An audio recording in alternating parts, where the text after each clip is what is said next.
दोस्तों ये स्टोरी का 20वां भाग है। अगर आपने इस स्टोरी के पिछले वाले भाग नहीं देखे तो मैंने प्लेलिस्ट में मेंशन कर दिया, आप जरूर जाकर के चेकआउट करें। अपने सामने खड़े इंसान को देखकर आराध्या ने मुंह फेर लिया और पूछा, क्या आपके और लेडीज वॉशरूम के बीच किसी तरह का कोई कनेक्शन है?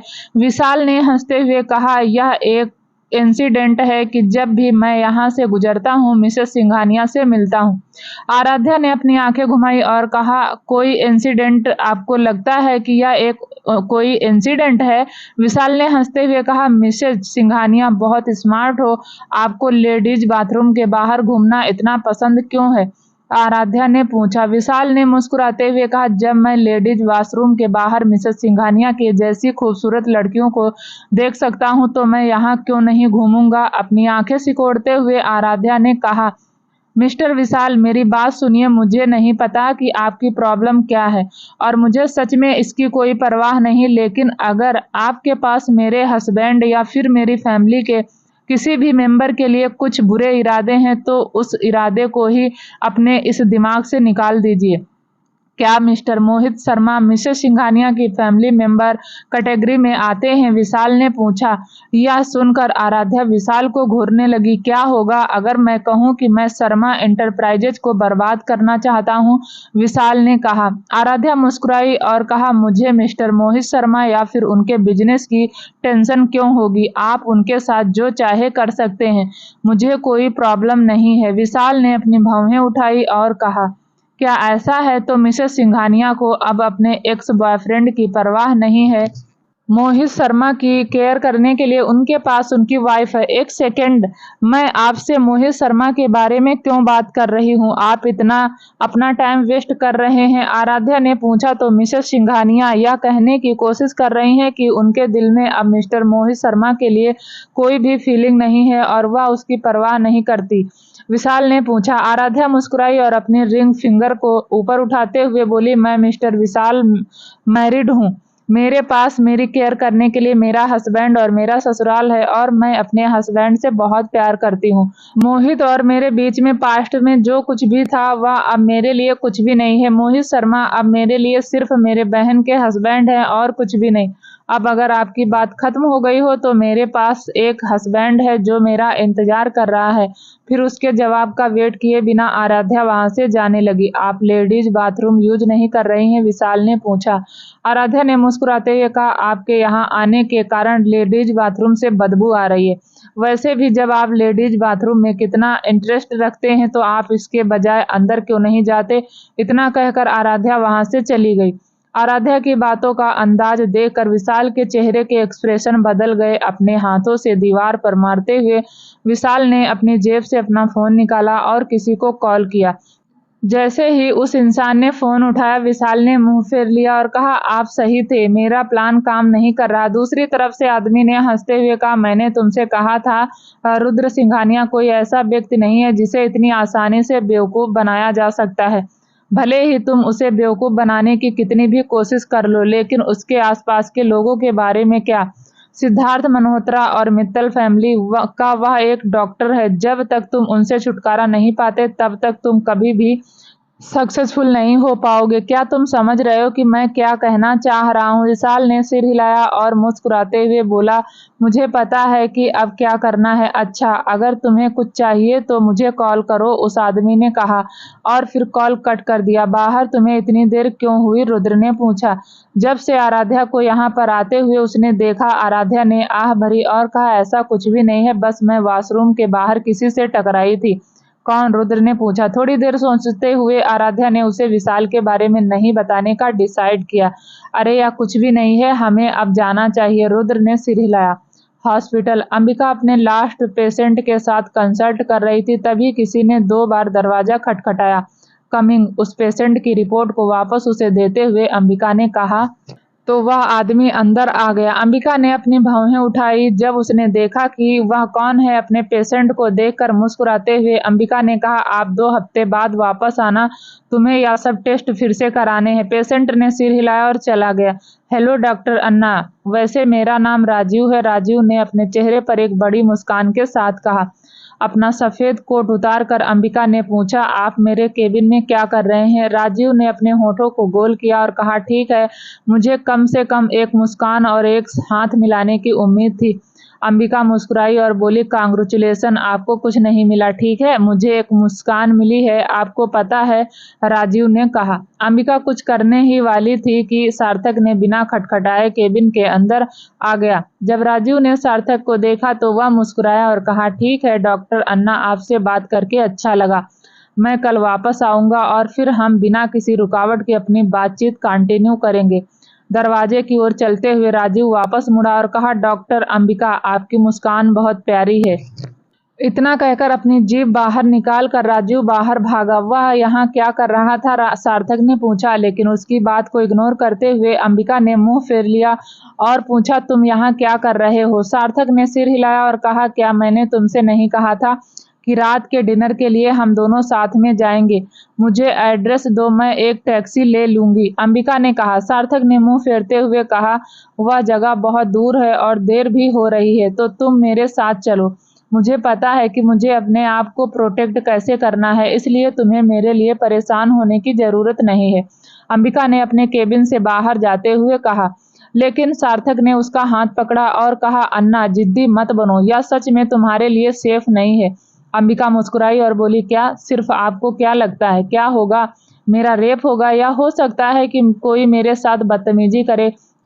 कुछ देर रुकने के बाद उसने आगे कहा, मेरे जैसी लड़कियों के लिए यह नॉर्मल है ना, क्योंकि मैं तो किसी भी रैंडम इंसान के साथ सो चुकी हूँ, इसलिए डॉक्टर सार्थक मित्तल को मेरे लिए परेशान होने की कोई जरूरत नहीं है।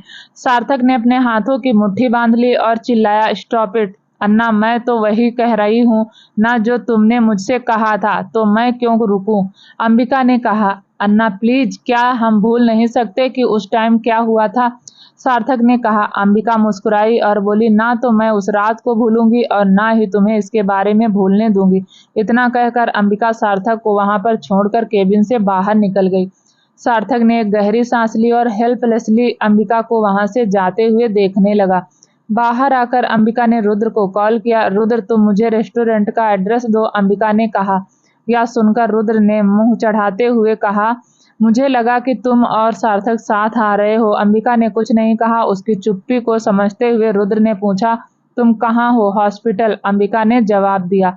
रुको, हम आ रहे हैं, रुद्र ने कहा और कॉल कट कर दिया। हॉस्पिटल के बाहर अंबिका पेशेंट के साथ रुद्र का इंतजार कर रही थी, जबकि एक पेड़ के पीछे खड़ी स्पोर्ट कार के अंदर एक आदमी अपनी आंखों में मिक्स फीलिंग के साथ उसे देख रहा था। जब उसने अंबिका को रुद्र की कार के अंदर बैठते हुए देखा तो सार्थक ने एक गहरी सांस ली और बड़बड़ाया, क्या तुम मुझसे इतनी नफरत करती हो ना कि तुम कुछ मिनटों के लिए भी मेरे साथ अकेले नहीं रहना चाहती? फिर खुद पर ही हंसते हुए सार्थक वहां से चला गया। जैसे ही अंबिका कार के अंदर आई, आराध्या अपने हस्बैंड को इग्नोर करते हुए उससे बात करना शुरू कर दिया। रुद्र उसका ध्यान अपनी तरफ खींचने के लिए बार बार अपना गला साफ कर रहा था, लेकिन आराध्या जो अंबिका से बात करने में बिजी थी, उसने यह नोटिस नहीं किया। उसके बिहेवियर से नाराज होकर रुद्र ने कहा, कार रोको। ड्राइवर ने तुरंत रुद्र का ऑर्डर फॉलो किया और कार रोक दिया। आराध्या ने मुंह फेर लिया और पूछा, आपने कार क्यों रोका? मैं चलाऊंगा। रुद्र अपनी सीट से उठकर कार से बाहर निकलते हुए बोला। ड्राइवर कार से नीचे उतरा और दूसरी कार की ओर चलने लगा जो उनका पीछा कर रही थी। आराध्या, आओ और सामने बैठो, रुद्र ने कार का इंजन ऑन करते हुए कहा। आराध्या ने सिर हिलाया और कहा, नहीं नहीं, मैं यहाँ ठीक हूँ, आप गाड़ी चलाओ। अंबिका ने हंसते हुए कहा, हाँ हाँ ड्राइवर, रुद्र प्लीज गाड़ी चलाओ। यह सुनकर रुद्र का मुंह बन गया। उसने ड्राइविंग पर जोर दिया क्योंकि वह आराध्या को अन्ना से अलग करना चाहता था, लेकिन अब क्योंकि आराध्या ने उसके पास बैठने से इनकार कर दिया था तो रुद्र अब कुछ नहीं कर सकता था। खुद को देखते हुए गहरी सांस लेकर रुद्र ने इंजन शुरू कर दिया। लगभग आधे घंटे तक गाड़ी चलाने के बाद वे एक आलीशान होटल के बाहर पहुंचे, जहां पर सिद्धार्थ और सार्थक पहले से ही पहुंच चुके थे। कार के बाहर कदम रखते हुए रुद्र ने अंबिका और आराध्या के लिए दरवाजा खोला। जब रुद्र ने देखा अंबिका अपने बैग में कुछ ढूंढने में बिजी थी तो उसने अपनी वाइफ से एक किस लेने का सोचा, लेकिन इससे पहले कि उसके होंठ आराध्या के चेहरे पर के पास पहुंच पाते, रुद्र ने एक बहुत ही तीखी आवाज सुनी, आराध्या। वैशाली बोली और सिद्धार्थ का हाथ छोड़ दिया। काफी दिनों के बाद अपनी बेस्ट फ्रेंड को देखकर आराध्या के चेहरे पर मुस्कान आ गई और उसी मुस्कुराहट के साथ उसने अपने पास खड़े ओल्ड हस्बैंड को पूरी तरह से इग्नोर कर दिया और वैशाली की तरफ दौड़ पड़ी। अंबिका, जो काफी देर से रुद्र की हरकतों को देख रही थी, हंसने के सिवाय कुछ ना कर सकी।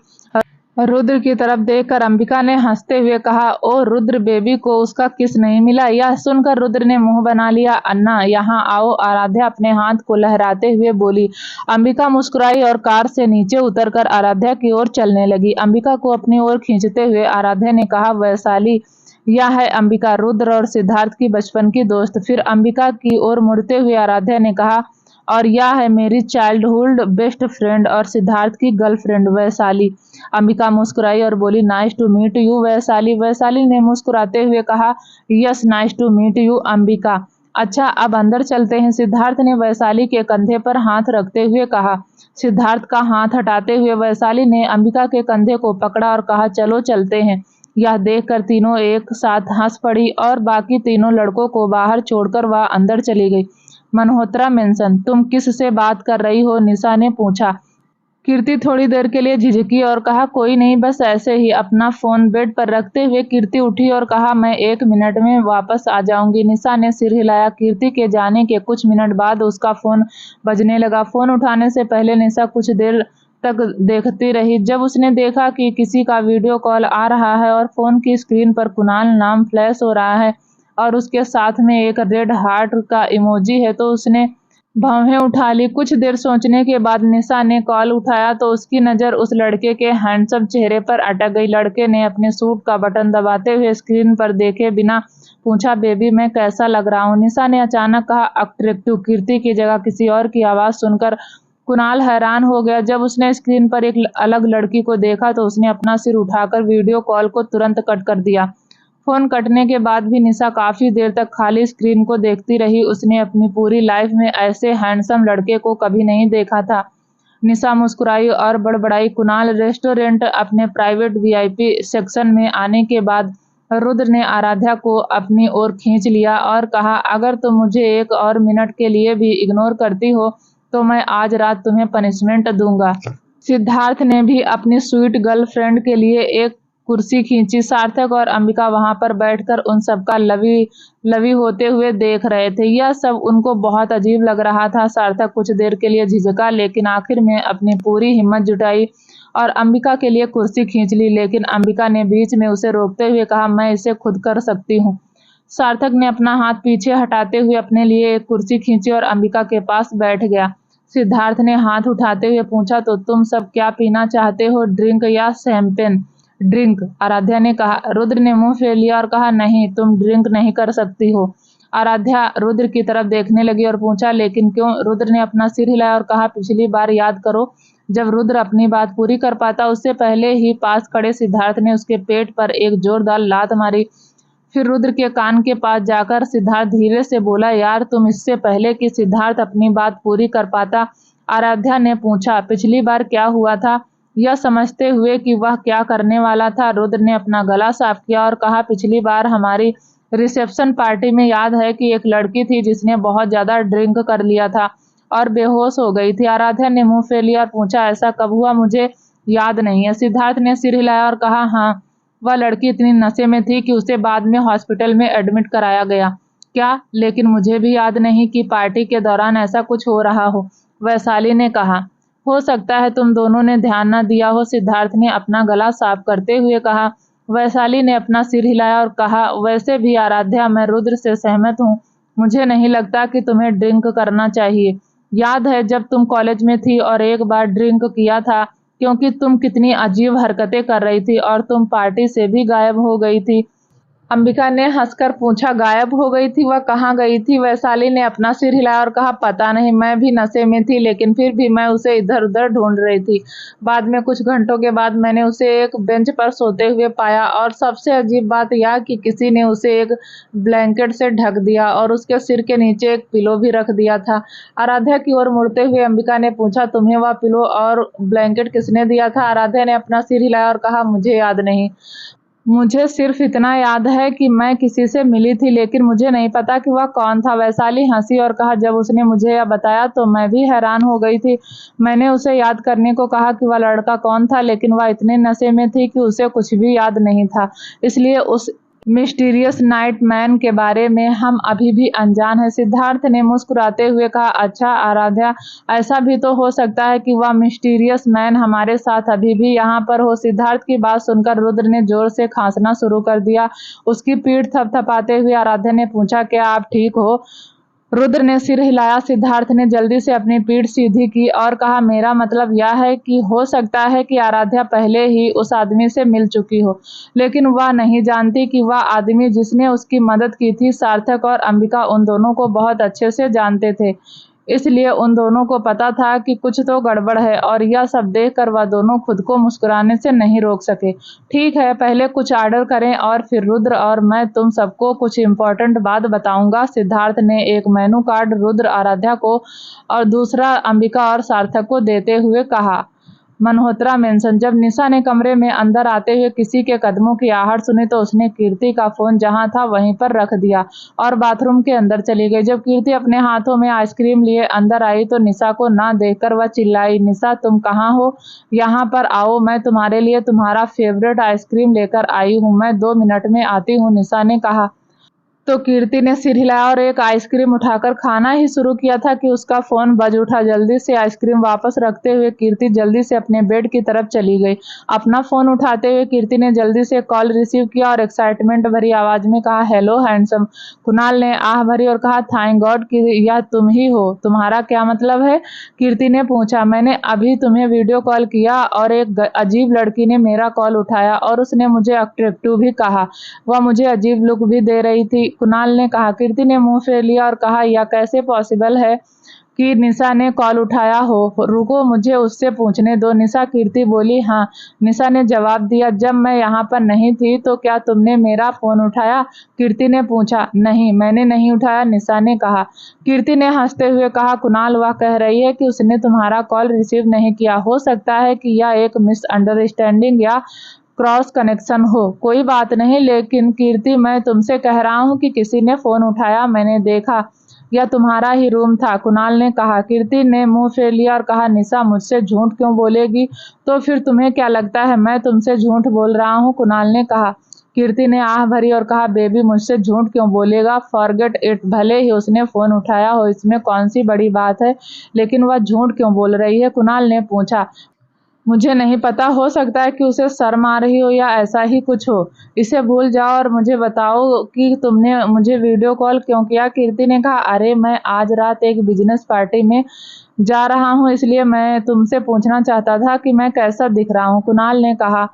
कीर्ति ने उससे हंसते हुए कहा, तुम हैंडसम लग रहे हो, लेकिन तुमने मुझे नहीं देखा। कुणाल ने कहा, क्या क्या देखना है? मुझे पता है कि मेरा बेबी बहुत ज्यादा हैंडसम है, कीर्ति ने कहा। कुणाल मुस्कुराया और कहा, मैं ठीक पहुंचने वाला हूं, मैं तुम्हें रात को वीडियो कॉल करूंगा, bye, I love you more, Kirti ने कहा और फिर कॉल कट कर दिया। कॉल कट करने के बाद कीर्ति ने अपना फोन लॉक चेक किया। जब उसने देखा कि किसी ने सच में कुणाल का वीडियो कॉल रिसीव किया है था तो वह हैरान हो गई। वॉशरूम की ओर देखते हुए कीर्ति बोली, उसने मुझसे झूठ क्यों बोला? रेस्टोरेंट कुछ स्टार्टर ऑर्डर करने के बाद सिद्धार्थ ने कहा, अच्छा, हमने सोचा कि हम सब वेकेशन पर जाएंगे, तो तुम सबका क्या कहना है? सिद्धार्थ की बात सुनकर सार्थक ने भौं उठाई और पूछा, अचानक वेकेशन पर क्यों? आराध्या के बालों में हाथ फेरते हुए रुद्र ने कहा, काफी टाइम हो गया है जब हम एक साथ कहीं गए थे, लेकिन हम कहाँ जा रहे हैं? अंबिका ने पूछा। सिद्धार्थ मुस्कुराया और कहा, हमारे आइलैंड पर। वैशाली ने हैरानी में अपनी आंखें चौड़ी की और कहा, क्या हमारा आइलैंड? तुम लोगों के पास एक आइलैंड है? आराध्या ने हंसते हुए कहा। यह सुनकर मैं भी चौंक गई थी। अंबिका मुस्कुराई और बोली, तो तुम सबने सच में एक आइलैंड खरीदा है? रुद्र ने सिर हिलाया और कहा, हाँ, और हम चारों के नाम पर है। मतलब तुम्हारा भी? अंबिका ने मुंह फेर लिया और कहा, लेकिन मैं वहां नहीं थी, तो मेरे हिस्से का पेमेंट किसने किया? यह सुनकर सिद्धार्थ और रुद्र ने सार्थक की ओर इशारा किया। सार्थक, जो ड्रिंक कर रहा था, अचानक खांस कर बोला, अच्छा, मैंने किया? सार्थक ने आह भरते हुए कहा, अच्छा, मुझे बताओ कि मेरा हिस्सा कितना था और मैं तुम्हें कल ही वापस कर दूंगी। वैशाली ने सिद्धार्थ के बाल खींचे और कहा, एक्सप्लेन करो। सिद्धार्थ ने मुंह फेर लिया और कहा, आउच बेबी, दर्द हो रहा है। अंबिका हंस पड़ी और बोली, मैं तुम सबको एक्सप्लेन करती हूँ। जब हम हाई स्कूल में थे तब हम चारों ने फैसला किया था कि जब हम बड़े होकर रनिंग करना स्टार्ट करेंगे तो हम सब मिलकर एक आइलैंड खरीदेंगे और वहां पर हम एक पेंट हाउस बनाएंगे और जब वेकेशन होगा तो हम सब वहां पर मिलकर घूमने जाएंगे। लेकिन जब तक कुछ होता मुंबई छोड़कर मैं चली गई। कुछ देर रुकते हुए अंबिका ने आगे कहा, सीरियसली मैंने कभी नहीं सोचा था कि तुम सब सच में ऐसा करोगे। थैंक यू मुझे भी इसमें इन्वॉल्व करने के लिए। ठीक है, लेकिन यह थैंक यू हमें नहीं, तुम सार्थक को करो, क्योंकि वही चाहता था कि तुम इसका हिस्सा बनो और इसीलिए उसने तुम्हारे हिस्से का पेमेंट भी किया। रुद्र ने कहा। अंबिका सार्थक की ओर मुड़ी और बोली, थैंक यू। सार्थक मुस्कुराया और सिर हिलाया। अपने हाथों को एक साथ ताली बजाते हुए सिद्धार्थ ने पूछा, तो सब जाने के लिए रेडी हैं? सार्थक ने सिर हिलाया और कहा, हम वहां पर क्या करेंगे? हम जाकर वहां पर तुम लोगों को लवी लवी होते हुए देखेंगे। हाँ, मुझे लगता है कि तुम सबको जाना चाहिए। मैंने अभी अभी हॉस्पिटल में ज्वाइन किया है, मुझे नहीं लगता। अन्ना ने कहा। सिद्धार्थ ने मुंह फेर लिया और कहा, लवी डबी से क्या मतलब है तुम्हारा? क्या हमने कभी कंप्लेन किया जब तुम दोनों हमारे सामने लवी डबी होते थे? नहीं, हमने नहीं किया। हमें एक साथ कहीं गए हुए काफी टाइम हो गया है। मैं अपनी शादी के बाद आराध्या को कहीं नहीं ले गया, तो चलो सब चलकर हमारे आइलैंड में एंजॉय करते हैं, रुद्र ने कहा। अंबिका ने कुछ देर सोचा और सिर हिलाया। ठीक है, मैं चलूंगी तुम सबके साथ।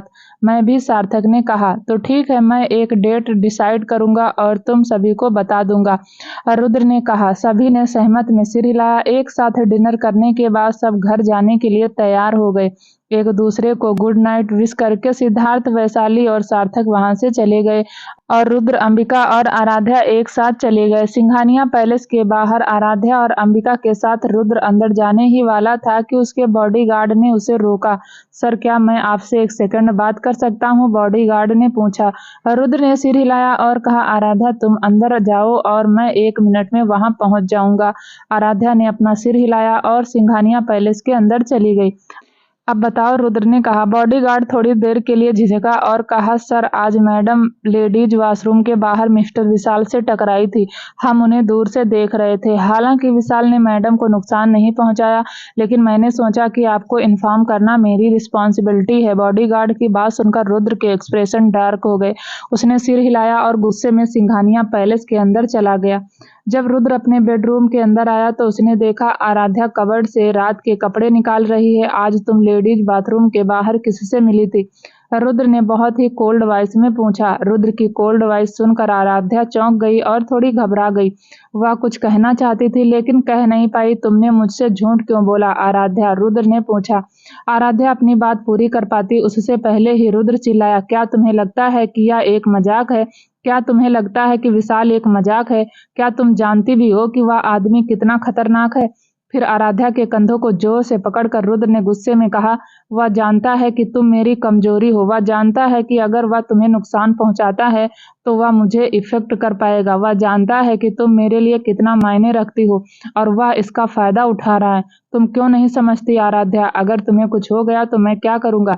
आराध्या चौंक गई। यह पहली बार था जब रुद्र ने उसके साथ ऐसे बात की थी। इतना रूडली रुद्र उससे कभी भी बात नहीं करता था। अपनी आंखें बंद करते हुए आराध्या ने बहुत धीमी आवाज में कहा, रुद्र आप मुझे चोट पहुंचा रहे हो? इतना सुनकर रुद्र ने अपने हाथों को झटका और गुस्से में कमरे से बाहर निकल गया। अपने आंसू पोंछते हुए आराध्या भी उसके पीछे चली गई। रुद्र मेरी बात सुनिए, आराध्या पीछे से बोली, लेकिन रुद्र ने उसे इग्नोर कर दिया और आगे जाने लगा। यह देख कर कि रुद्र नहीं रुक रहा है, आराध्या उसकी ओर दौड़ने लगी और उसका हाथ पकड़ लिया और बोली, प्लीज रुद्र एक बार मेरी बात सुनो, लीव मी, रुद्र ने कहा। आराध्या ने अपना सिर हिलाया और कहा, नहीं, मैं आपको तब तक नहीं जाने दूंगी जब तक आप मुझसे बात नहीं करते। मैं किसी से बात करने की कंडीशन में नहीं हूँ। मैं अभी अकेला रहना चाहता हूँ, इसलिए तुम यहाँ से जाओ और मुझे थोड़ी देर अकेला रहने दो, रुद्र ने कोल्ड वॉइस में कहा। आराध्या ने अपना सिर हिलाया और कहा, मैं आपको तब तक नहीं छोड़ने वाली जब तक आप मुझसे ठीक से बात नहीं करते। उससे पीछे से गले लगाते हुए आराध्या ने कहा, प्लीज आप मेरे साथ चलिए, हम दोनों एक प्रॉपर कन्वर्सेशन करते हैं, प्लीज। जब रुद्र ने आराध्या के गर्म हाथों को अपने शरीर पर महसूस किया तो उसका गुस्सा धीरे धीरे शांत हो गया। यह देखकर कि अब शांत हो गया है, आराध्या ने कहा, मुझे पता है कि यह मेरी गलती है। मुझे आपसे झूठ नहीं बोलना चाहिए था। मैं फ्यूचर में कभी इस गलती को दोबारा नहीं करूंगी। I am sorry Rudra. Rudra ने आह भरी मुड़कर उसने आराध्या को अपनी बाहों में खींच लिया और कहा, तुम्हें पता है कि तुम मेरे लिए कितना मायने रखती हो और तुम जानती हो कि मैं तुमसे कितना प्यार करता हूँ। तो मुझसे फिर कभी झूठ मत बोलना। आज के बाद अगर तुम कभी विशाल से मिली तो सबसे पहले तुम मुझे बताओगी। आराध्या ने अपना सिर हिलाया और कहा, हाँ मैं आपको बताऊंगी। I am sorry, really sorry, please don't give me. Rudra ने मुस्कुराते हुए कहा, बेवकूफ, मैं कभी भी तुमसे 1 मिनट से ज्यादा नाराज नहीं रह सकता। यह सुनकर आराध्या रोने लगी और कहा, आपने मुझ पर इतनी जोर से चिल्लाया, मुझे बहुत डर लग रहा था। उसके आंसू पोंछते हुए रुद्र ने कहा, आई एम सॉरी आराध्या, मैं ऐसा दोबारा नहीं करूंगा।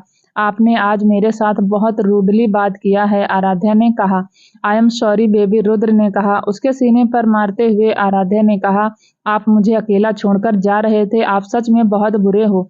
उसके फॉरहेड पर किस करते हुए रुद्र ने कहा, सॉरी, मैं फिर कभी ऐसा नहीं करूंगा। मैं प्रॉमिस करता हूँ। ठीक है, तो फिर मैं आपको माफ कर देती हूँ, आराध्या ने कहा। और रुद्र ने अपनी भौहें उठाई और कहा, 1 सेकंड रुको, यहाँ मुझे ही होना चाहिए जो तुम माफ कर दो। तुमने मुझे ऐसे कैसे माफ कर दिया? अपना सिर रुद्र के चेस्ट पर रखते हुए आराध्या ने कहा, मैं बहुत टायर्ड हो गई हूँ और यह आपकी गलती है। आप मेरे कपड़े बदलने में हेल्प कीजिए, मुझे सोना है। रुद्र ने एक गहरी सांस ली और उसने उसे गोद में उठाकर कहा, ओके मैडम। अंबिका, जो उन्हें काफी देर से देख रही थी, मुस्कुराने के अलावा कुछ नहीं कर सकी। वह अपने कमरे से बाहर आई। जब उसने देखा कि आराध्या रुद्र के पीछे पीछे भाग रही है और उसे रोकने की कोशिश कर रही है, जब उसने देखा कि कैसे आराध्या ने एक प्रॉपर कन्वर्सेशन से उनके बीच की मिसअंडरस्टैंडिंग को क्लियर कर लिया, तब उसके दिमाग में उस रात का ख्याल आया, आज यह सारी चीजें अलग होती अगर वह वही करती जो आराध्या ने आज किया था। सार्थक को पकड़ना और उसे तब तक जाने नहीं देना जब तक कि सब कुछ ठीक नहीं हो जाता।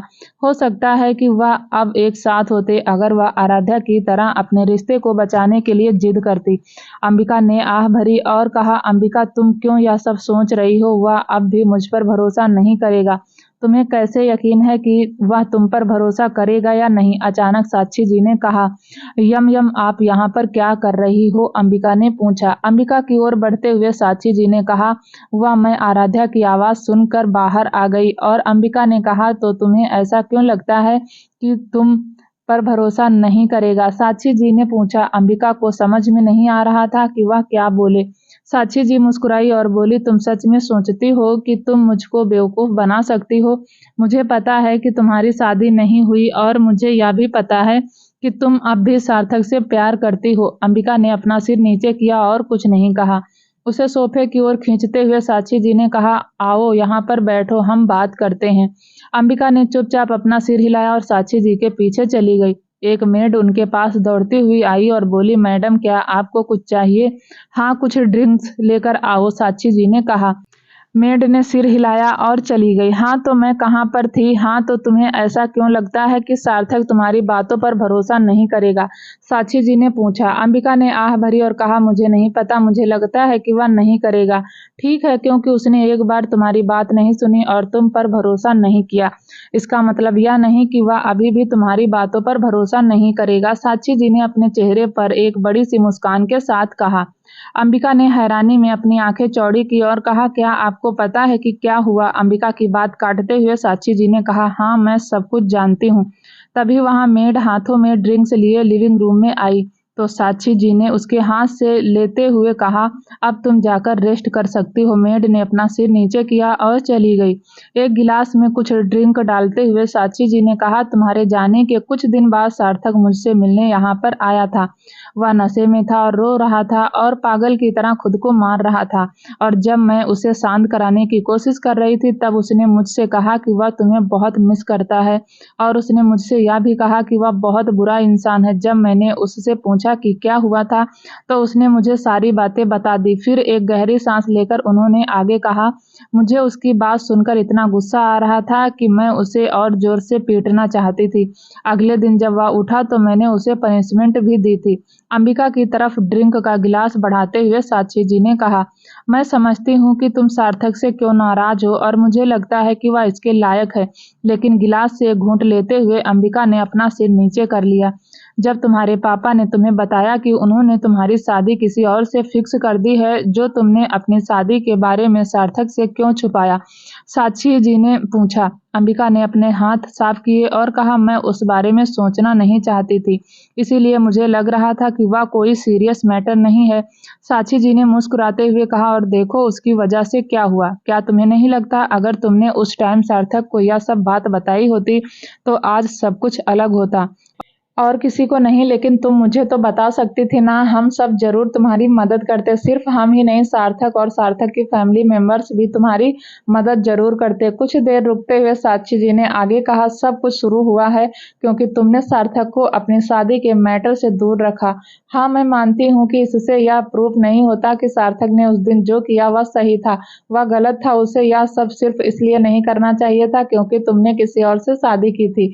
वह पूरी तरह से गलत था, चाहे वह हर्ट हो या गुस्से में हो या फिर नशे में हो, चाहे जो कुछ भी हो, लेकिन उसने जो किया वह गलत था। तुम्हें उससे नाराज होने का पूरा हक है, लेकिन मेरा सवाल यह है कि कब तक? अंबिका कुछ बोलते बोलते रुक गई। अन्ना, पहले से ही 7 साल बीत चुके हैं, तो तुम कब तक उससे यह सब छुपाने की सोच रही हो?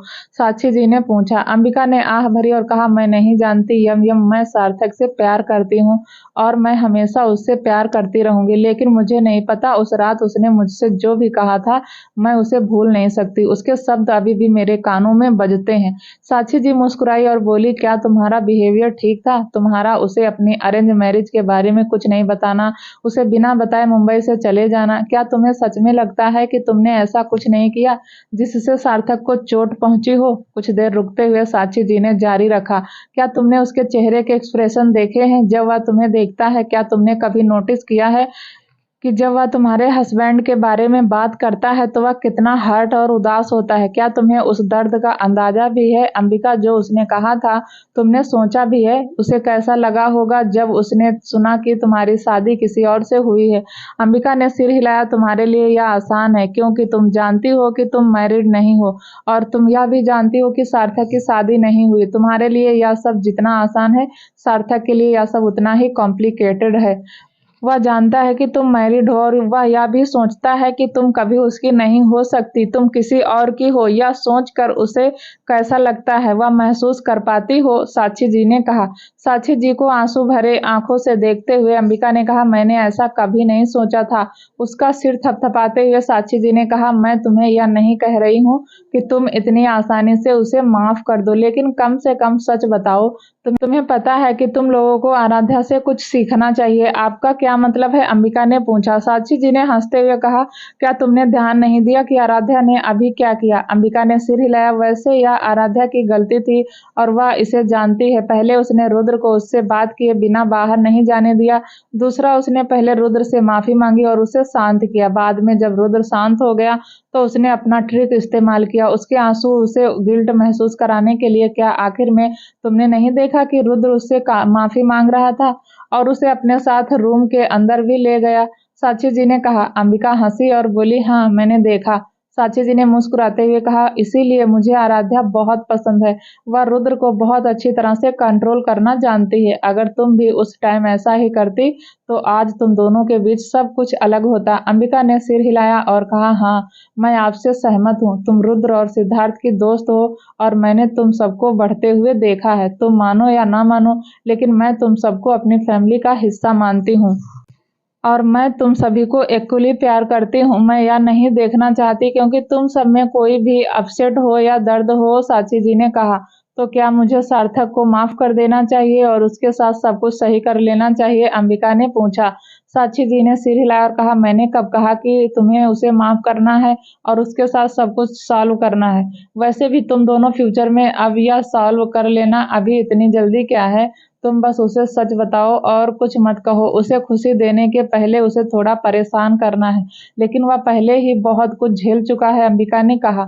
साक्षी जी ने अपनी आंखें घुमाई और कहा, चुप रहो और यम यम की बात सुनो। हम उसे इतनी आसानी से माफ नहीं कर सकते। उसने जो कुछ भी किया है उसके बाद उसे जिंदगी भर तुम्हारी गुलामी करनी चाहिए। अंबिका उनकी बात सुनकर हंसने लगी और ड्रिंक करने लगी। साक्षी जी ने अंबिका का चेहरा थपथपाया और कहा, मुझे अब भी यकीन है कि तुम दोनों एक ग्रेट कपल बनोगे। 7 साल तक एक दूसरे से दूर रहने के बाद भी तुम दोनों के दिल में एक दूसरे के लिए फीलिंग जरा सी भी नहीं बदली। यह इस बात का प्रूफ है कि इन सब के बाद भी तुम दोनों में कितना प्यार है। एक बात याद रखना अन्ना, कभी भी अपने और अपने प्यार के बीच में ईगो या फिर गुस्से को मत आने देना। क्या लगता है कि क्या होता है अगर आराध्या ने अपने ईगो के बारे में सोचा होता जब रुद्र ने उसे जाने देने के लिए कहा? 7 साल पहले तुम इसी ईगो और गुस्से के कारण वहां से चली गई थी। तुम अच्छी तरह से जानती थी उस टाइम सार्थक उस कंडीशन में नहीं था। तुम उस रात को छोड़ देती और अगले दिन वापस जा सकती थी और सार्थक से बात कर सकती थी। सब कुछ क्लियर करने के बाद, मिसअंडरस्टैंडिंग क्लियर करने के बजाय तुमने सार्थक को अकेला छोड़ने का फैसला किया। तो फिर अब मुझे जाना चाहिए, अंबिका ने कहा। साची जी मुस्कुराई और बोली, बस जाओ और उससे बात करो, कभी देर नहीं होती। वह वही सार्थक है जो 7 साल पहले तुमसे बहुत प्यार करता था। उसे सच बताओ, अपने आप को और सार्थक को इस बदन से फ्री कर दो। अपने आप को इस तरह से सफर मत कराओ। क्या मुझे अब जाना चाहिए? अंबिका ने पूछा। साची जी ने अपनी आंखें घुमाई और कहा, क्या तुम आज रात भी उससे बात किए बिना सो सकती हो? ठीक है, मैं अभी तुम्हें उसका रिएक्शन नहीं बता सकती। अब जाओ और उससे बात करो। मैं किसी से तुम्हारे लिए कार रेडी करने के लिए कह देती हूँ। अंबिका ने साक्षी जी को कसकर गले लगाया और कहा, आई लव यू यम यम, आप सबसे अच्छी हो। साक्षी जी ने उसकी पीठ थपथपाई और कहा, I love you too dear. Ambika मुस्कुराई और अपने कमरे की ओर दौड़ते हुए उसने अपना कोट पकड़ा और बाहर भागी।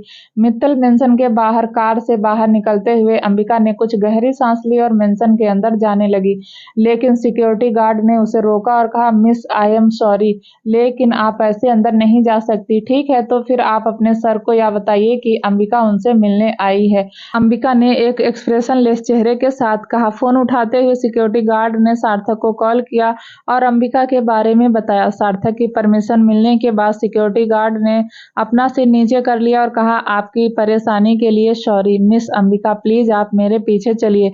अंबिका ने सिर हिलाया और सिक्योरिटी गार्ड के पीछे जाने लगी। जब अंबिका अंदर आई तो उसने देखा सार्थक लिविंग रूम में उसका इंतजार कर रहा था। सार्थक ने कुछ सिंपल क्लॉथ पहने हुए थे, लेकिन फिर भी उसमें वह बहुत हॉट और सेक्सी लग रहा था। आपका यहाँ कोई काम नहीं है, आप जा सकते हैं, सार्थक ने सिक्योरिटी गार्ड से कहा। इससे पहले कि सार्थक कुछ और कह पाता, अंबिका ने कहा, चलो बैठकर बातें करते हैं। सार्थक ने सिर हिलाया और सोफे पर बैठ गया। हालांकि उसके चेहरे के एक्सप्रेशन बहुत शांत थे, लेकिन सिर्फ वही जानता था कि वह कितना घबराया हुआ है। जब सिक्योरिटी गार्ड ने उसके लिए कहा कि अंबिका उससे मिलना चाहती है तो वह बहुत घबरा गया था। सिक्योरिटी गार्ड को अंबिका को अंदर भेजने के लिए कहने के बाद उसने जल्दी से अपने बालों को ठीक किया और नीचे की ओर दौड़ा। अंबिका को इतना काम और कंपोजर देखकर सार्थक और ज्यादा घबराने लगा। सार्थक, मैं तुमसे बात करना चाहती हूँ, अंबिका ने कहा। सार्थक ने भौं उठाई और पूछा, किस बारे में? 7 साल पहले जो हुआ उसके बारे में, अंबिका ने कहा। फिर उसका बिना कोई जवाब सुने अंबिका ने पूछा, क्या तुम मुझ पर भरोसा करोगे कि अगर मैं यह कहूँ कि मैं मैरिड नहीं हूँ? क्या तुम मुझ पर भरोसा करोगे कि अगर मैं कहूँ कि मैंने तुम्हें कभी धोखा नहीं दिया? क्या तुम मुझ पर ट्रस्ट करोगे अगर मैं यह कहूँ कि तुम एक ऐसे इंसान हो जिसके साथ मैं रही हूँ? क्या तुम बिलीव करोगे? उसकी बात बीच में काट कर सार्थक ने पूछा, क्या तुम मैरिड नहीं हो? अंबिका मुस्कुराई और बोली, हाँ, मैं मैरिड नहीं, लेकिन मैंने तुम्हारी शादी का इनविटेशन कार्ड और तुम्हारी नानी को देखा। सार्थक ने कहा, क्या एक इनविटेशन कार्ड और कुछ बेवकूफ़ी भरे शब्द हमारे रिश्ते को तोड़ने के लिए काफ़ी थे? क्या हमारा रिश्ता इतना कमज़ोर था? अंबिका ने पूछा। एक सेकंड रुको, तुम मैरिड नहीं हो, इसका मतलब है कि तुम्हारा कोई हस्बैंड नहीं है? मतलब अभी भी तुम सिंगल हो? मतलब तुमने कभी शादी नहीं की? सार्थक ने पूछा। अंबिका मुस्कुराई और बोली, मेरी शादी नहीं हुई। सार्थक, तो मेरा हस्बैंड कैसे होगा? अपनी सीट से उठकर सार्थक चिल्लाया, तुमने मुझे यह पहले क्यों नहीं बताया? क्या तुमने मुझे मौका दिया? अंबिका ने पूछा। सार्थक जम गया। उसने उस रात उसे कुछ भी बोलने का मौका नहीं दिया। मैं तुम्हें सब कुछ बताना चाहती थी, मैं तुम्हें बताना चाहती थी कि सब कुछ ठीक हो गया है, मैं और अब हम एक साथ खुशी से रह सकते हैं, लेकिन तुमने मेरी कोई भी बात सुनने से इनकार कर दिया और सिर्फ अपनी बात बोलते गए, अंबिका ने कहा। अंबिका का कंधा पकड़ते हुए सार्थक ने कहा, तुम्हें यह सब मुझे पहले ही बता देना चाहिए था। मैंने सोचा था कि तुमने मुझे धोखा दिया और अपने फियांसों से शादी कर ली। मैं बहुत परेशान और गुस्से में था क्योंकि मुझे लगा कि तुमने मुझे किसी और के साथ रहने के लिए छोड़ दिया। मैंने सोचा। वह सार्थक की बात बीच में काटते हुए अंबिका ने कहा कि मैंने तुम्हारे साथ एक रात बिताने के बाद तुम्हें छोड़ दिया, कि मैंने तुम्हें छोड़ दिया क्योंकि तुम मुझे सेटिस्फाई नहीं कर सकती। मैंने तुम्हें छोड़ दिया क्योंकि एक आदमी मुझे कभी सेटिस्फाई नहीं कर सकता। अंबिका के कंधे हिलाते हुए सार्थक चिल्लाया, बकवास बंद करो या तुम्हारे शब्द हैं। सार्थक, क्या तुम्हें पता है कि मुझे कैसा लगा जब उस इंसान ने मुझे एक प्रोस्टिट्यूट कहा जिससे मैं प्यार करती थी? अंबिका ने पूछा। सार्थक ने उसके कंधों पर अपनी पकड़ मजबूत करते हुए अपना सिर नीचे कर लिया। अपने आंसू पोंछते हुए अंबिका ने कहा, तुमने तो मुझसे यह भी कहा था कि मेरे शरीर को कई आदमियों ने छुआ है और मैं गंदी हूँ। तुमने तो मुझसे यह भी कहा था कि मैं सिद्धार्थ और रुद्र के साथ सोना। अपने हाथों से उसका मुंह पकड़कर सार्थक ने सिर हिलाया और कहा, नहीं, प्लीज रुक जाओ, उस बारे में बात मत करो। उसका हाथ हटाते हुए अंबिका ने उसका चेहरा थपथपाया और कहा, मैंने तुम्हें कभी धोखा नहीं दिया। सार्थक, चाहे वह 7 साल पहले या अब, तुम ही इकलौते इंसान थे जिसने मुझे छुआ था। मैं अपनी शादी कैंसिल करने के लिए उत्तर प्रदेश से वापस आ गई थी। मैं तुम्हें कभी नहीं धोखा दे सकती थी और ना ही किसी और से शादी कर सकती थी। और मैं तुम्हें यह सब इसलिए बताने आई हूँ कि मुझे लगता है कि तुम्हें सच जानना चाहिए। कुछ देर रुकते हुए उसने आगे कहा, मुझे पता है कि मुझे तुम्हें अपनी अरेंज मैरिज के बारे में बता देना चाहिए था। यह मेरी गलती थी और इसके लिए आई एम सॉरी। सार्थक बहुत कुछ कहना चाहता था लेकिन कह नहीं पाया। इस टाइम उसकी फीलिंग्स बहुत कॉम्प्लिकेटेड थी। वह उसे कसकर गले लगाना चाहता था और दिल खोलकर रोना चाहता था, लेकिन वह वहां पर एक स्टैचू की तरह खड़ा था। वह जानता था कि उसने पिछले 7 सालों में कितना कुछ झेला है, यह जानकर कि जो लड़की सिर्फ उसकी होने वाली थी वह किसी और की वाइफ है। यह सोचकर उसने एक अजीब सी चुभन अपने दिल में महसूस की थी। कई बार तो वह यह भी सोचता कि अंबिका को ढूंढकर उसे अपने घर में बंद करके रखेगा। ऐसा भी टाइम था कि वह अंबिका को माफ करना चाहता था और उससे उस आदमी को छोड़कर उससे शादी करने के लिए कहना चाहता था। उसका कॉलर पकड़कर अंबिका ने कहा, फिर तुमने मेरी बात क्यों नहीं सुनी? तुमने मुझे समझाने का मौका क्यों नहीं दिया? क्यों सार्थक, क्यों? तुमने सब कुछ बर्बाद क्यों किया? क्यों? अंबिका ने अपना चेहरा उसके चेस्ट पर रख दिया और दिल खोलकर रोने लगी। उसकी दर्दनाक सिसकियों को सुनकर सार्थक ने अपनी फीलिंग को कंट्रोल करने के लिए अपनी आंखें बंद कर ली। इससे पहले कि वह कुछ कह पाता, अंबिका ने उसका कॉलर छोड़ दिया और कहा, अगर तुम उस टाइम मेरी बात सुनते तो आज यह सब चीजें अलग होती। लेकिन अब पछताने का कोई मतलब नहीं, बस रहने दो। तुम्हें यह सब इसलिए बता रही हूँ क्योंकि मैं तुम्हें गिल्टी फील करवाना चाहती थी। मैं तुम्हें आज इसीलिए यह सब कुछ बताने आई हूँ क्योंकि मैं नहीं चाहती थी तुम मेरे बारे में गलत सोच लो। यह कहने के बाद अंबिका पीछे मुड़ी और सार्थक को वहीं छोड़कर मेंशन से बाहर निकल गई। अंबिका के चले जाने के बाद भी सार्थक अपने ख्यालों में खोया हुआ था और वहीं पर एक स्टैचू की तरह खड़ा था। हाँ, यह उसकी गलती थी। वह कैसे मान सकता था कि अंबिका की शादी हो चुकी है? उसने तब उसकी बात क्यों नहीं सुनी? सेम ऑन यू सार्थक, सार्थक ने खुद से कहा। सर, क्या हुआ? बटलर ने पूछा। अपने ख्यालों से वापस आते हुए सार्थक ने आसपास देखा लेकिन उसे अंबिका कहीं नहीं दिखी। वह कब चली गई? सार्थक बाहर जाते हुए बोला। सर, बटलर चिल्लाया और उसके पीछे जाने लगा। मेंशन के बाहर वह कहाँ गई? सार्थक ने सिक्योरिटी गार्ड से पूछा। सिक्योरिटी गार्ड ने अपना सिर नीचे किया और कहा, सर, मिस अंबिका बहुत देर पहले चली गई। फिर दीवार को लात मारते हुए सार्थक चिल्लाया, मैंने उसे फिर से जाने दिया। स्टूपिड, स्टूपिड, मैं एक बहुत बड़ा स्टूपिड। बटलर ने जल्दी से सार्थक के कंधे पर हाथ रखा और कहा, सर प्लीज शांत हो जाइए, अपने आप को कंट्रोल कीजिए। नहीं नहीं, आप नहीं समझ रहे हैं। मैंने उसे फिर से जाने दिया, मैंने उसे फिर से खो दिया। सार्थक मेंशन के अंदर जाते हुए बोला, यह देखकर कि उसका सर कितना वाइल्ड बिहेव कर रहा है, बटलर जानता था कि सिर्फ एक ही इंसान उसे शांत करवा सकता है। जल्दी से उसने अपना फोन निकाला और बटलर ने किसी को फोन किया। हेलो मैडम, मुझे लगता है कि आपको आना चाहिए। वह असल में सार्थक, सर, मुझे लगता है कि आपको जल्दी आना चाहिए। फिर फोन काटने के बाद बटलर अंदर गया। जब वह लिविंग रूम के अंदर आया तो वहां का नजारा देखकर डर से उसका पसीना छूट गया। सभी expensive showpiece, flower vase frame और सेंटर टेबल जो कांच से बनी थी, सभी छोटे छोटे टुकड़ों में बिखर गई थी। बटलर को लगभग हार्ट अटैक आ गया जब उसने देखा कि सार्थक उन कांच के टुकड़ों के ऊपर बैठा है और एक छोटे बच्चे की तरह रो रहा है। सर प्लीज आप वहां से हट जाइए, आपको चोट लग जाएगी, बटलर चिल्लाया, लेकिन सार्थक ने उसकी बात नहीं सुनी। वह सिर्फ अपने आप से बात कर रहा था और रो रहा था। करीब 15 मिनट के बाद एक ब्लैक मर्सिडीज मित्तल मेंशन के बाहर रुकी। एक अधेड़ उम्र की औरत एक लंबा कोट पहने हुए कार से उतरी और अंदर चली गई। बटलर ने राहत की सांस ली जब उसने देखा कि वह कौन था। थैंक गॉड मैडम आप यहाँ हैं। वह सार्थक सर ठीक हैं, जाओ और हमारे लिए कुछ जूस ले आओ, मिसेज मित्तल ने कहा। बटलर ने सिर हिलाया और चला गया। सार्थक की ओर बढ़ते हुए मिसेज मित्तल ने पूछा, अब क्या हुआ? अब तुम ऐसे सीन क्रिएट क्यों कर रहे हो? अपनी माँ को देखने के बाद सार्थक फूट फूट कर रोने लगा और बोला, मॉम। अपने आप को बैलेंस करते हुए मिसेज मित्तल ने कहा, अब तुम बड़े हो गए हो, तुम एक बच्चे की तरह बिहेव क्यों कर रहे हो? मैं गलत था, मैंने उसके साथ बहुत गलत किया, उसने मुझे कभी धोखा नहीं दिया, मैं गलत था, सार्थक ने सिसकते हुए कहा। मिसेज मित्तल ने आह भरी और कहा, ठीक है, अब पहले शांत हो जाओ और अपनी मॉम को बताओ कि असल में क्या हुआ था। मैडम आपका जूस, बटलर ने कहा। सार्थक को गिलास देते हुए मिसेज मित्तल ने कहा, अब मुझे बताओ। गिलास से कुछ घूंट लेने के बाद सार्थक ने मिसेज मित्तल को वह सब कुछ बता दिया जो हुआ था। उसने अंबिका को कैसे गलत समझा था और वह कितना गलत था। 7 साल पहले जब वह लड़की तुम्हें छोड़कर चली गई थी तब भी तुमने ऐसा ही किया था और अब जब वह वापस आ गई है तो तुम फिर से वही काम कर रहे हो, मिसेज मित्तल ने कहा। 7 साल पहले जब अंबिका बिना कुछ कहे चली गई थी तो सार्थक टूट गया था। उसने बहुत ज्यादा ड्रिंक करना चालू कर दिया था और एक टाइम ऐसा था जब उसे हॉस्पिटल में एडमिट कराना पड़ा था। उसके और अंबिका के बीच में क्या हुआ था, यह सब जानने के बाद मिसेज मित्तल ने उसे मुंबई से बाहर भेजने का फैसला किया। मैंने सब कुछ बर्बाद कर दिया मॉम। मैंने 7 साल पहले उसे नहीं रोका था और आज भी मैंने उसे नहीं रोक पाया। उसने मुझे फिर से छोड़ दिया, सार्थक ने कहा। उसके सर पर चपत लगाते हुए मिसेज मित्तल ने कहा, छोड़ दिया तो तुम उस लड़की से क्या उम्मीद करते हो? कम से कम वह आगे आई और तुम्हें सब कुछ बताया। अगर मैं उसकी जगह पर होती तो तुम्हें उठाकर डस्टबिन में फेंक देती। पर सार्थक अपनी बात पूरी नहीं कर पाया कि मिसेज मित्तल ने उसकी बात काटते हुए कहा, और तुमने क्या उम्मीद की थी कि सच बताने के बाद वह तुम्हारे पास आएगी, तुम्हें गले लगाएगी, तुम्हें किस करेगी और तुम्हारे साथ रहेगी?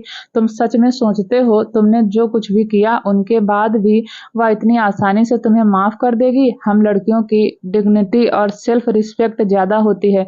उसने पहल की और तुम्हें सब कुछ सच बताया और वह क्या कर सकती थी? अब बारी तुम्हारी है, तुम्हें उसका दिल फिर से जीतना होगा, तुम्हें उसे एहसास दिलाना होगा कि तुम अभी उससे प्यार करते हो और वह तुम्हारे लिए कितना खास है, मिसेज मित्तल ने कहा। अपने आंसू पोंछते हुए सार्थक ने पूछा, क्या यह काम करेगा? ओ गॉड सार्थक, मुझे कभी कभी डाउट होता है कि तुम मेरे बेटे हो या नहीं, मिसेज मित्तल ने कहा। अचानक सार्थक फिर से फूट फूट कर रोने लगा और कहा, मॉम मैंने उसे बहुत मिस किया, मैं आखिरकार उसे फिर से अपना बना सकता हूँ, मिसेज मित्तल ने हंसते हुए कहा। वह तुम्हें छोड़कर फिर से भाग जाएगी अगर उसने तुम्हें इस तरह से रोते हुए देखा। अपनी टी शर्ट से अपना चेहरा पोंछते हुए सार्थक ने सिर हिलाया और कहा, नहीं नहीं, मैं उसे फिर से कहीं भी नहीं जाने दूंगा। अब अपने रूम में जाओ और थोड़ा रेस्ट करो, मिसेज मित्तल ने कहा। सार्थक ने सिर हिलाया और चला गया। सार्थक को अपने रूम में जाने के बाद मिसेज मित्तल ने बटलर की ओर रुख किया और कहा, मैं चाहती हूँ कि आप अन्ना का पता लगाएं और कल सुबह मुझे उसका एड्रेस दें, मैं उससे पर्सनली मिलकर बात करना चाहती हूँ। बटलर ने सिर हिलाया। इस गंदगी को साफ करो, मिसेज मित्तल मेंशन के बाहर जाते हुए बोली। मल्होत्रा मेंशन। कीर्ति अपने फोन में बिजी सोफे पर बैठी जबकि निशा अपना वेट कर रही थी। कौन सी साइड, निशा ने पूछा। कोई भी चलेगा, कीर्ति ने अपने फोन से अपनी निगाहें हटाए बिना कहा। निशा ने आंखें मूंद ली और पिलो को ठीक करती रही। इस बीच कीर्ति कुणाल से बात कर रही थी जो एक बोरिंग बैटिंग में फंसा हुआ था। कुणाल, काश तुम यहाँ होते। कीर्ति, ओह तो मेरा बेबी मुझे मिस कर रहा है। कुणाल, बहुत ज्यादा। कीर्ति, मैं भी तुम्हें मिस कर रही हूँ। कुणाल, क्या तुमने अपने फ्रेंड से पूछा? कीर्ति, क्या उसने झूठ क्यों बोला? कीर्ति, नहीं, मैंने नहीं पूछा। कुणाल, इडियट। कीर्ति, अगर तुमने मुझे फिर से एक बार इडियट कहा ना तो मैं तुम्हें फिर से किस नहीं करूंगी। कुणाल, क्या यह एक ब्लैकमेल है? कीर्ति, हाँ। कुणाल, अगर यह एक ब्लैकमेल है तो हाँ, मुझे डर लग रहा है, और अगर यह मजाक है तो इस तरह की सीरियस टॉपिक पर मजाक मत करो क्योंकि तुम्हारा किस मेरा ऑक्सीजन है। यह देखकर कीर्ति जोर से हंसने लगी।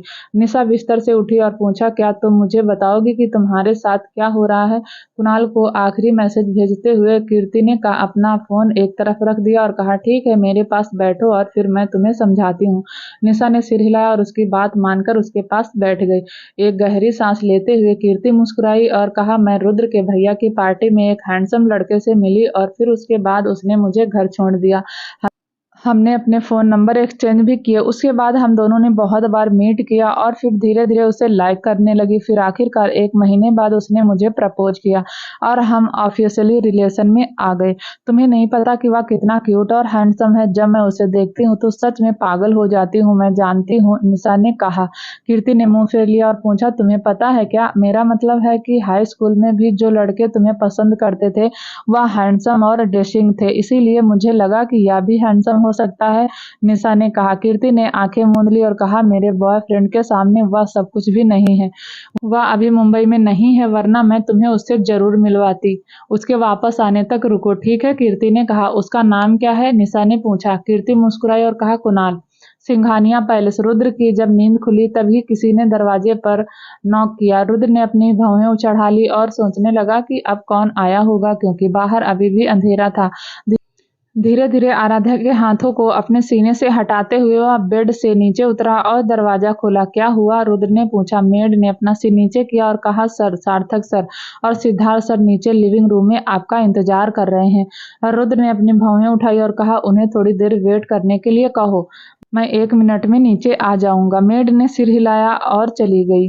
वापस रूम के अंदर जाकर रुद्र ने आराध्या को ब्लैंकेट से कवर कर दिया। यह कंफर्म करने के बाद उसका शरीर ठीक से क्या हुआ है, रुद्र ने अपनी टी शर्ट पकड़ ली और नीचे चला गया। नीचे जब रुद्र नीचे आया तो उसने देखा सिद्धार्थ आधा सो रहा था और सार्थक बेचैनी से सोफे पर बैठा था। तुम लोग यहाँ क्या कर रहे हो? रुद्र ने पूछा। सिद्धार्थ ने आंखें मलते हुए कहा, इस बेवकूफ से पूछो। एक मेड की ओर इशारा करते हुए रुद्र ने कहा, जाओ और अपनी मैडम के पास रहो। अगर वह जगती हैं तो मुझे तुरंत बुलाओ। मेड ने सिर हिलाया और चली गई। ऐसा नहीं है कि जब तुम नीचे रहोगे तो मेड उसे खा जाएगी, सार्थक ने कहा।